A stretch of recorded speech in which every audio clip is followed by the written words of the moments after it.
உங்கள் favourite TV ஷோக்களை இனி miss பண்ண தேவையில்லை. ZEE5 இல் முற்றிலும் இலவசமாக காணுங்கள். இங்கேயும் எப்பொழுதும். வீரா, அம்மா, பிருந்தா எங்கடி?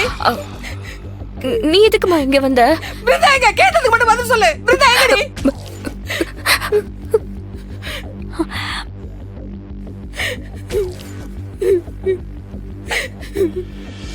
சொல்லடி, அவ எங்க? பிருந்தா இங்கதான் அம்மா, வீட்ல. போய் சொல்லாதடி. பிருந்தாவை காணோம்னு சொல்றாங்களே, எங்க அவ?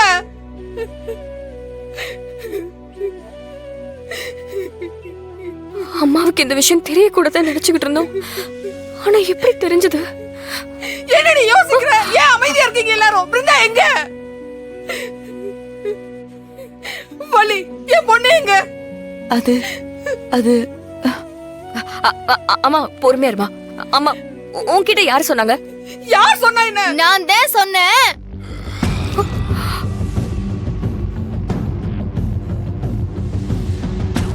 விஜி, நீ தேவையில்லாத வேலை எல்லாம் பாத்துட்டு இருக்க. யார கேட்டு முதல்ல இந்த முடிவெல்லாம் எடுத்துட்டு இருக்க? யார மச்சான் கேட்கணும்? நான் இந்த குடும்பத்தோட மருமக. இது என் குடும்பம். என் குடும்பத்துல நடக்கிற எல்லா நல்லது கெட்டதுக்கும் நானும் பொறுப்பாவேன். ஏய், இங்க பாரு, உன் லிமிட்டை தாண்டி நீ ஆடிட்டு இருக்க. வீட்ல இருக்கிற பெரியவங்க முகத்துக்காக உன்னை விட்டு வச்சிட்டு இருக்கேன். என்ன பண்ணுவிய? என்னை அடிப்பீங்களா? ஓ, அக்கா தங்கச்சி எல்லாம் சேர்ந்து என்ன கொன்றுவீங்களா? விஜி, இங்க பாருங்க, உங்களுக்கு இந்த குடும்பத்துல என்ன உரிமை இருக்கோ அதே உரிமை எனக்கும் இருக்கு. நானும் இந்த வீட்டு மருமக. உங்களை என் புள்ள மாதிரி நினைச்சனே தம்பி. கடைசியில என் பொண்ணு வாழ்க்கையை அழிச்சிட்டீங்கல்ல. உங்களை என் பொண்ணு ஆசைப்பட்டது ஒரு குத்தமா? அத்தை, நீங்க தப்பா புரிஞ்சுக்கிட்டு இருக்கீங்க. கார்த்தி மேல எந்த தப்பும் இல்ல. அவன் செஞ்சது சரிதான். வாய் மூடுங்க தம்பி. எல்லாரும் உங்களை கெட்டவன்னு சொல்லும் போது நான் உங்களுக்கு ஆதரவா பேசினேன். என் பொண்ணு காலத்துல நீங்க வலுக்கட்டாயமா தாலி கட்டப்ப கூட நான் வீரா கிட்ட நீ போய் அவர் கூட வாழுன்னு நல்ல புத்தி சொல்லிதான் அனுப்பிச்சேன். அதுக்கு நீங்க பெரிய நன்றி கடன் செஞ்சுட்டீங்க தம்பி.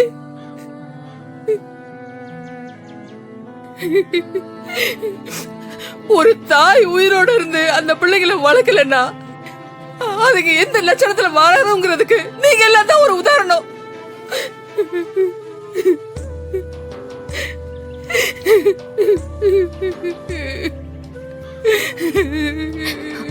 அம்மா, அம்மா, என்னம்மா பேசுற?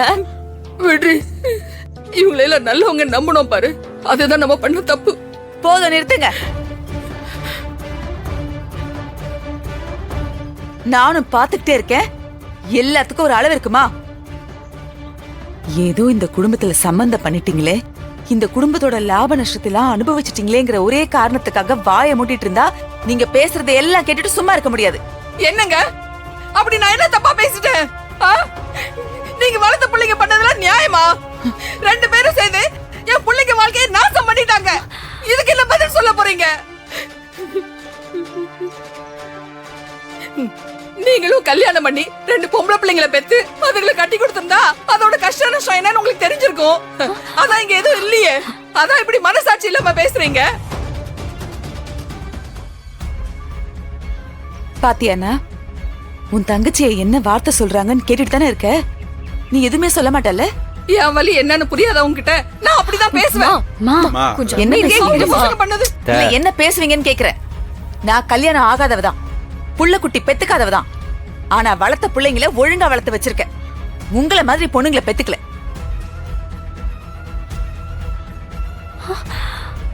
நீங்க உங்க பொண்ணுங்களை வளர்த்த லட்சணம் தான் இந்த ஊரே சிரிப்பா சிரிக்குதே.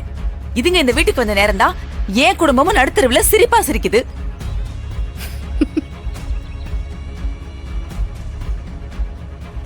யார் பொண்ணு பத்தி யாரு தப்பா பேசுறது? நானா சரியா வளர்க்கல? சொல்லுங்க, நானா வளர்க்கல? ஆமா, நீங்க தான். என்னமோ ஒண்ணும் தெரியாத மாதிரி கேள்வி கேக்குறீங்க. பொண்ணுங்களை வளர்த்திருக்காங்க, நல்லா வளர்த்திருக்கீங்க. என்ன உருப்படியா வளர்த்திருக்கீங்க? மூணு ரகம். ஒண்ணு குடும்பத்தை கெடுக்குது, இன்னொன்னு துரோகம் பண்ணுது. மூணாவது அடுத்தவ புருஷனுக்கு தாலி கட்டிக்கிட்டு ரெண்டாம் தரமா வந்து என் குடும்பத்து பொண்ணு வாழ்க்கையை கெடுத்துக்கிட்டு இருக்கு. இது போதாது உங்க வளர்ப்ப பத்தி பேசுறதுக்கு? நீங்க பேச வந்துட்டீங்க பெருசா. இதுக்கு மேல ஒரு வார்த்தை பேசுன அப்புறம் என்ன செய்வேன்னு தெரியாது. அவங்க மட்டும் வாய்க்கு வந்ததெல்லாம் பேசலாமாண்ணா? வாய மூடுறியா? என்ன பேச்சு பேசிட்டு இருக்க? இழப்பு நமக்கு மட்டும்தானா?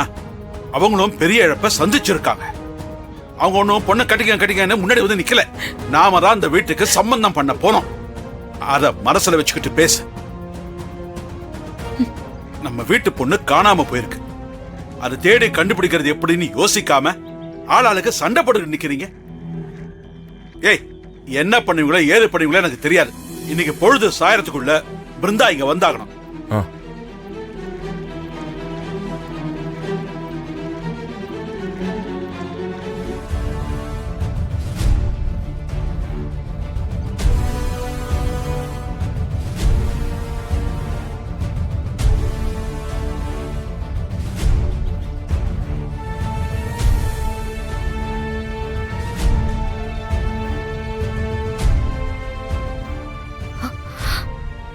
மரா, மாப்ள, பிருந்தா எங்க? பிருந்தா பத்தி ஏதோ தகவல் தெரியுதா? என்னாச்சுடா? என்னாச்சு மாப்ள? தேடின வரையில எந்த தகவலும் இல்லை. நல்லா விசாரிச்சிட்டேன். யாருக்குமே எதுவுமே தெரிலங்கிறாங்க. இல்ல, இதுக்கு மேல பொறுக்க முடியாதுப்பா. போலீஸ் ஸ்டேஷன் போறதுதான் சரி. டேய் ராகவா, கிளம்புட. மாமா, எதுக்கு மாமா போலீஸ் ஸ்டேஷன்லாம் போயிட்டு? அதெல்லாம் வேணாம் மாமா.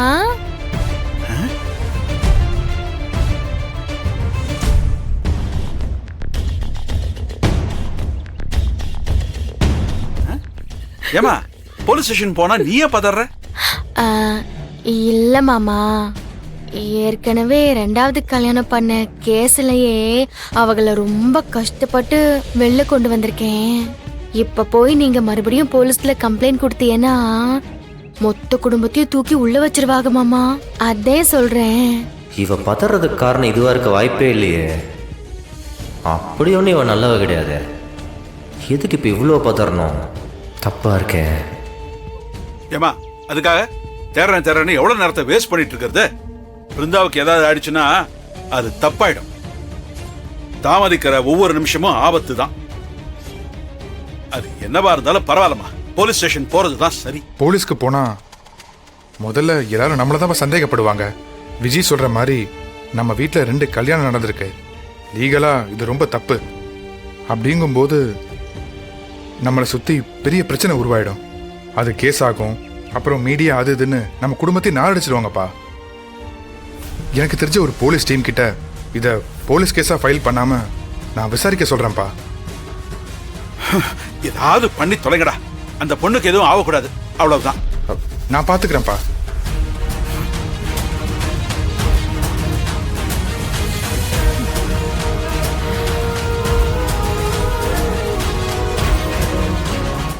ZEE5 ஆப்பை டவுன்லோட் செய்து அனைத்து எபிசோடுகளையும் இலவசமாக பாருங்க.